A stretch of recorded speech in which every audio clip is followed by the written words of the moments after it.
I grew up on a farm in northern Alberta, around a little town called Teepee Creek, actually.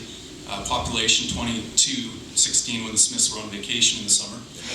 And, you know, I learned the value of hard work, of respecting property, of helping out your neighbor. And, you know, these are the values that inspired me to run for politics. You know, I feel like a lot of these values are missing. I actually had no aspirations ever to be a politician. 6 months ago, if you were to tell me that I'd be sitting up on stage talking about politics and running for office, I would have thought you were crazy, to be honest with you. This isn't something that I aspired to, but it's something that I was inspired to do because I just see a need for someone to step up for this community. I see a need for someone to stand up, take a stand for this community. That's something that I've done my whole life. So yeah, I mean, it's, you know, it's no secret that we're getting the short end of the stick here in this region. You know, this region is, from my perspective, the major economic force in Canada. This region generates a lot of wealth and a lot of money. A few days ago, June 9th, was actually Tax Freedom Day. Many of you may not know what that is, but that means that if you pay all your taxes for the year up front, June 9th on average is when most of you will have stopped working for the benefit of our government, for the benefit of buying voters and special interest groups. That money goes directly to Ottawa, and of course we know it never returns to us. So my goal as party leader of the Libertarian Party is to stand up on the House floor and demand that stop. We need to stop sending so much money and power to Ottawa. We need to cut off the dependence. As far as I know, other parties will want you to rely on them to get you the infrastructure they need. Well, you know, Fort McMurray and this region are some of the most charitable per capita people in Canada. And so we need to be able to trust that we're going to be able to build the communities we want with the resources we generate. Thank you. Tim? So I imagine that, like me, many of you are descendants of recent immigrants to this country. You know, my great-grandfather came from Stalinist Russia to Canada, lost family members along the way, and he didn't come here for a free ride. He didn't come here to get looked after by the Canadian government. He lived in a grain bin in Lethbridge with his family, and he planted crops in the ditch to make a better life for his family, and he did. And I don't imagine that any other people that come here from other countries or from around the world are appreciably different in their intent than my great-grandfather was. And the stats back me up. I mean, this country was made great by immigrants. And we have a bit of a broken system. We don't have a pathway to citizenship that we need. It's not quick enough, it's not responsive enough to Canadian business. And as a small business owner myself, I can tell you it's very difficult to find good help these days, and it's very expensive. And I just can't produce the kind of product that I'd like to, in the amount of product I'd like to, because it's difficult to find workers. And so I can definitely sympathize and appreciate what businesses are going through these days.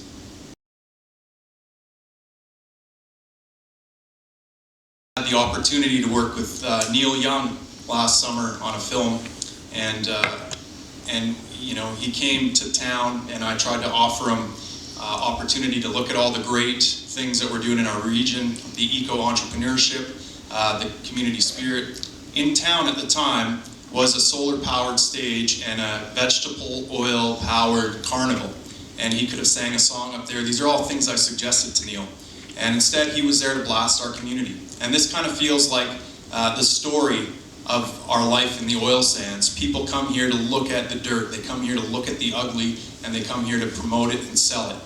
And my goal, you know, after Neil Young came to town, I wrote this article that got a lot of attention nationally.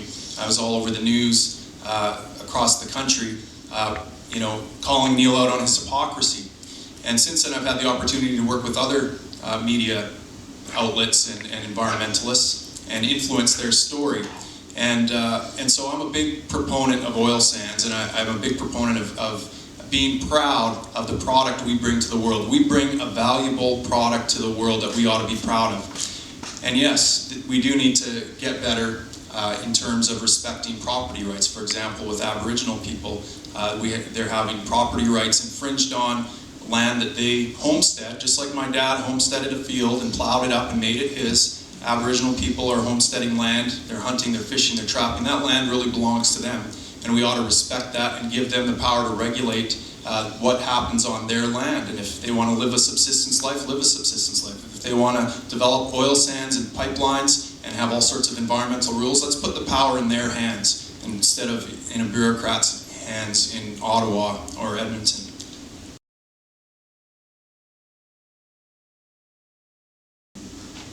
To me, the people that create this, that create the value, are the people that are out there working, that are digging in the dirt, that are creating innovation. You know, in Fort McMurray, we have people creating greenhouses that run off methane from landfill gas. These are the people that are creating value, and we need to be looking to them, not government, to manage and create a brighter future for ourselves. These people are doing it, and we just need to allow them to do it.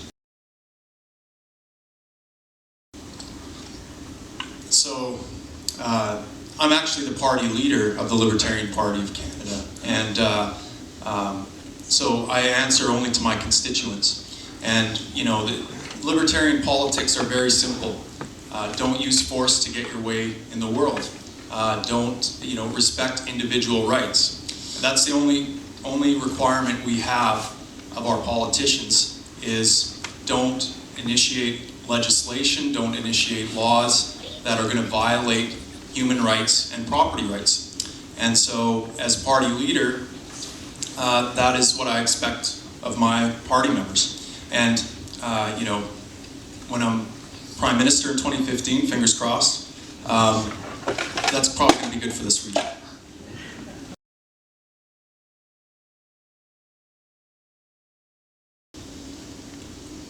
So, I mean, I kind of answered this a little bit by explaining in the first question that we want to stem the tide of capital leaving this region right now. We want to stop money leaving your pocket so that we don't have to beg for it to come back in the ways that we want. And one of the things I have on my agenda over the next year as we go into the general election as party leader is a team of people, including people from free market economic think tanks, experts in Aboriginal affairs and free market environmental protection, working with me to create a plan to restore Canada. And part of that is you know, returning money to your pocket, returning control over infrastructure back to the local communities, because you know, like the Green Party candidate said on the end, the people in your community that you see face to face that help you change your tire are the ones that are most invested in your community. And I don't have to tell you that I've got a history of standing up to bullies and authority and making my opinion and my residents and my community members' opinion heard very strongly. You know, I've garnered international attention just with this campaign on a very limited budget, and you can expect more of that if I'm on a bigger stage representing you in Ottawa.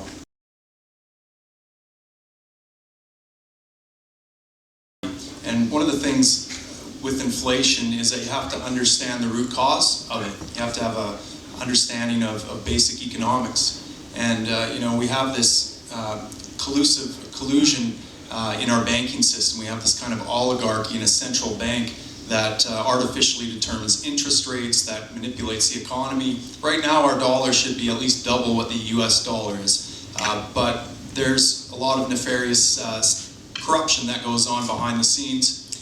You know, our central bank colludes with the Fed, and there's a lot of people profiting from this inflation. And so one of the things we need to do is return banking and money back to the people. We need to give power back to the people to control the money and the banking as well, and take it out of the hands of these oligarchs.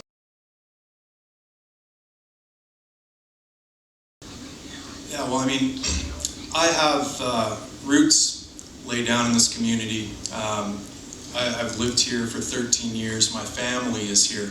So I have no intention of moving my family out of this community to the cesspool called Ottawa. I'm going to be flying in and out of that place and doing the job that needs to be done, and then getting out of Dodge and back to my community to live here with the people in my community. You know, I believe that most people in my community are actually libertarians. They're hardworking, they respect life and property, they're among the most charitable and community-minded people in Canada. All we stand for as a party is the very thing that the Fathers of Confederation stood for. It's respect for life and property, and they understood that government's proper role is to protect individual liberty and allow you to flourish and allow you to provide value for your community and look at the country that we built.